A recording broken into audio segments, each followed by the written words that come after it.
لو عايزين أكلة سهلة وسريعة وطعمها حلو جدا وكمان كلها في طاسة واحدة، يبقى الفيديو ده ليكم. هنعمل النهاردة مع بعض أحلى وألذ وأطعم طاسة كبد وقوانص بمكون واحد هنضيفه عليها هيودي طعمها في حتة تانية خالص.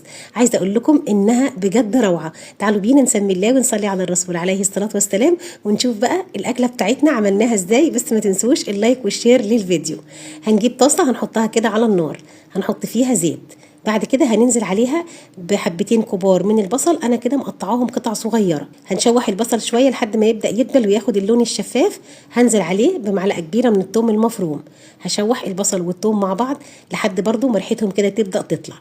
القوانص بتاعتي هنجهزها كده الاول عشان هننزل بيها على البصل الاول قبل الكبده. ادي القناصه بتاعتي اهي، انا مجهزاها طبعا، غسلها كويس جدا ومصفياها من الميه كويس ومقطعاها كده بالشكل ده. نزلت بالقناصه وشوحتها مع البصل والثوم كويس. هرجع اضيف عليها ربع معلقه صغيره من الفلفل الاسود. هشوح بقى الكلام الجميل ده مع بعضه كويس جدا كده بالشكل اللي احنا شايفينه.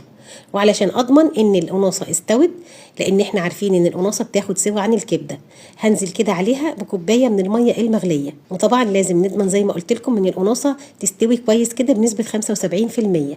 نزلت بالميه المغليه وهبدا كده اسيبها على نار متوسطه لحد ما تشرب الميه وتستوي كده بالشكل اللي احنا شايفينه ده. هنبدا بقى نضيف عليها بقيه المكونات اللي عندنا. عندي فلفل رومي متقطع كده قطع صغيره بالشكل ده. هقلب الفلفل مع البصل والثوم والقناصه لحد ما يبدا يدبل. هنزل كمان بفلفل حامي علشان بيدي طبعا للاكله دي طعم حلو جدا. رجعت قلبت المكونات كلها مع بعضها، وهنزل كمان بحبايه كبيره من الطماطم مقطعاها كده قطع صغيره. عايزه اقول لكم ان الطماطميه دي هتفرق في طعم الاكله دي كويس جدا وتعمل كده صوص حلو قوي. هنقلب المكونات كلها مع بعضها، وهنا بقى هنجيب الكبده بتاعتنا اللي احنا غسلينها كويس ومصفينها برده من الميه، وهننزل كده بيها على بقيه المكونات. مش هنقلب كتير علشان الكبده بتاعتنا ما تتهريش معانا. هنتبل بفلفل اسود، كزبره، بابريكا، وكمان ملح. هقلب بقى المكونات كلها مع بعضها كويس جدا بالشكل ده. وهنا بقى مش قادره اقول لكم الريحه كانت حلوه قد ايه، بجد يا جماعه خطيره.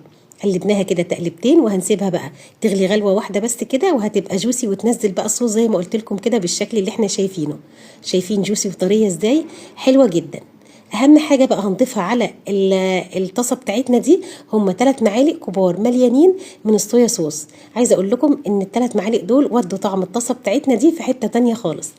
تقليبه واحده بس وخلاص شيلنا الطاسه بتاعتنا من على النار، وهنبدا كده ننزل بيها في طبق التقديم.